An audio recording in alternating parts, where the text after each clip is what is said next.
Assalamualaikum warahmatullahi wabarakatuh, and very good afternoon to everyone. Today we are going to talk about the poetry.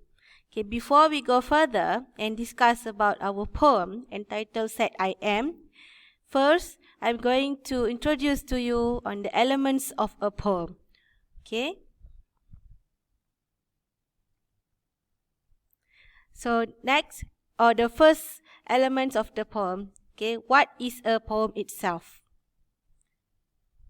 First one, it's a piece of expressive writing where people express feelings, emotions, experiences, ideas, and their thoughts. Sometimes it comes spontaneously.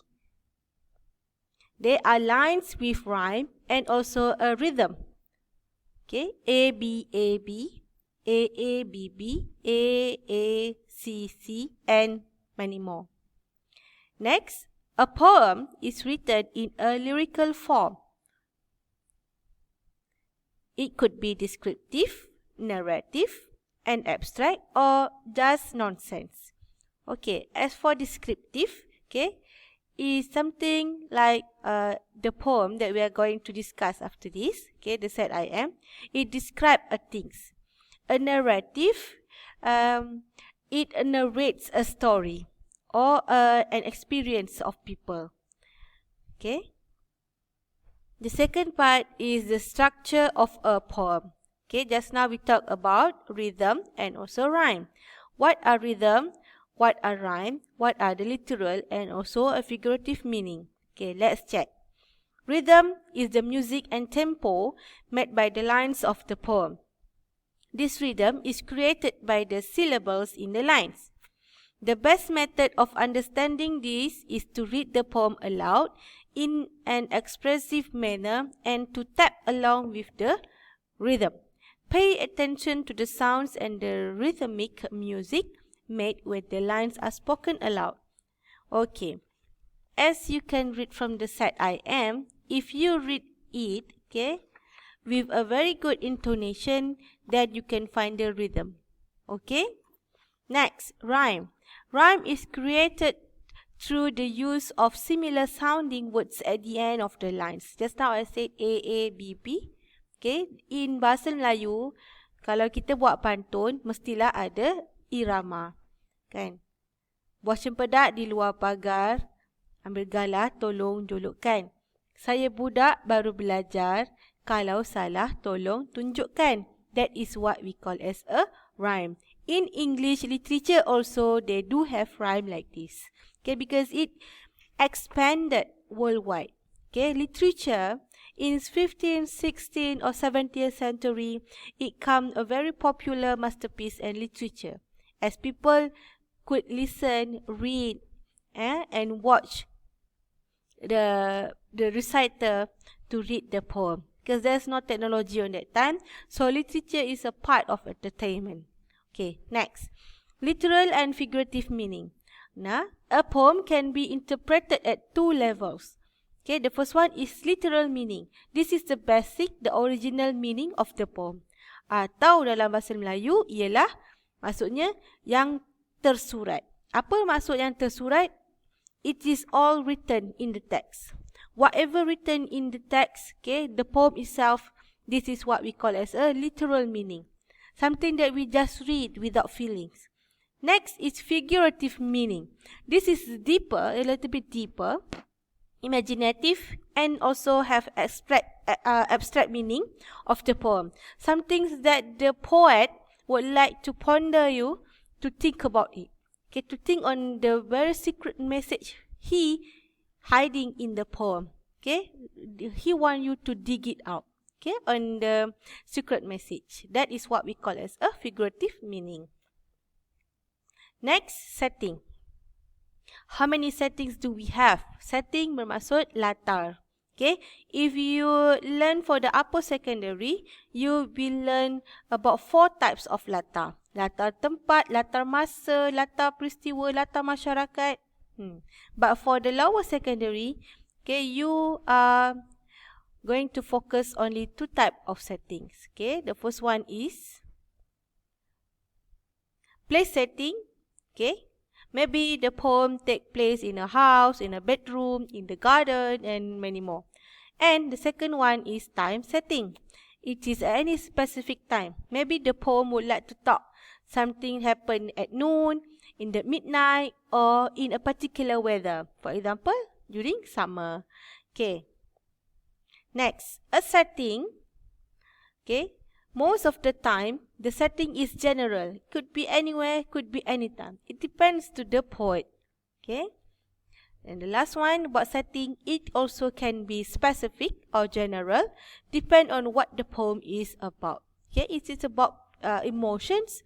Okay, the setting could be something more in a place that is darker, in a bedroom, something like that.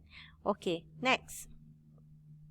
We talk about themes. Themes adalah tema. Sesuatu karya kesusasteraan semestinya ada tema. Kalau dalam bahasa Melayu, kita ada tema kekeluargaan, tema masyarakat, tema sedih dan sebagainya. Even when we watch drama or films, also got themes. Okay, and action movies, for example. What are kind of themes that? Adventures, okay, fightings, war, and something like that. That is what we call and we talk about the themes. Okay, let's check what is theme is all about. Okay. It's a main subject. Okay, it's a main subject or idea of the poem itself. Okay, next. Okay, it also convey an important message to you so that you can wonder, okay, about the hidden message that the poet would like to say to you. Okay, and it also sometimes can touch on the issue of feeling. Okay, for example, a famous poem entitled The Death Crow by A. Samad Said. Okay, Awan Sastrawan Negara. If you know him, okay, and try to Google about him and his poem entitled The Death Crow, okay, it contains a very sensitive issue about what is happening in the country on that time. Okay, next. Okay, it can have many tips. It can have many tips. It depends to the people who read the poem on that time, and because different people could interpret the poem differently, okay, with their very own objective. Okay. Next, we learn about the moral values. Okay, what is the moral values? Moral values are lessons, okay, that can learn from the poem itself. Pengajaran. Okay, all the literature's masterpiece, karya kesusasteraan mengandungi moral values, pengajaran, nilai-nilai murni dalam bahasa Melayu. Okay, and of course, it related to daily happenings or experiences in life.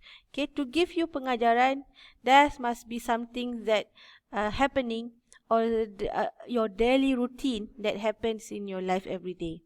Okay, and of course, moral values teach us or remind us of certain acts, whether we should consider to continue doing it for our good benefits or we should avoid it, avoid it, okay, because it is negative acts that we should not follow. Okay, and then the last part is language and style. Okay, language, how the poet uses language or words in the poem, whether the language is easy understandable, okay, the meaning is very clear for you, okay, that is depends to the poet. Sometimes the international poet, okay, they would like to use a very high taste of language, okay. The 16th to 17th century, a famous poet called Shakespeare, okay, he used a very difficult language that people need to rephrase and rephrase the poem many times to get the hidden message. Okay, next, the style, okay, gaya, the way the poet writes to convey the ideas. There are many styles, okay, whether the poem itself could bring you to laugh, okay, and also whether the poem itself could let you to be sad and cry, okay, that is what we call as a style. I think that's all, okay, and before we move to the last part, this is a point of view. What is point of view? This is a very important part in literature components. Okay, point of view in the poem specifically refers to the particular way of thinking about a subject. Okay, let's check on the first person point of view. Okay, the first person point of view is the speaker is in the character in the poem and tell it from his perspective. Okay, this is what is the meaning by the poet himself think and create the ideas of writing the poem spontaneously using his very own idea. Okay, throughout observation and survey. Okay, after that he tried to create by his own ideas. This is what we call first person of view. Second person is not the poem. The speaker is not the poem, but mention about the character or characters in the poem through limited ways. Okay, the pronoun you is used. This point of view is not very common. Okay, the poem, the objective of the poem for second person of view is actually would like to remind us as the reader. Okay, so every time we read the poem, it's something like it hit the target here. Okay, your heart. Okay, next, the third person point of view. The speaker is not in the poem, but is all-knowing and able to tell what all the characters are thinking. This is when you reheard, okay, or overheard, okay, somebody's reciting his or her poems, and then you got ideas and you created by your own poems, okay, your own poems, and you mention her or him as the one who recite the poem itself. Okay, awak sebut nama dia ataupun particular tentang dirinya dalam poem awak, okay, dalam awak punya puisi. That is the third point of view. Means that it's not come from you at all. Okay, it's somebody else's masterpiece. Okay, I think that is all for the introduction of the poem. Next, we can proceed to the lessons on the poem itself, the Sad I Am. Thank you.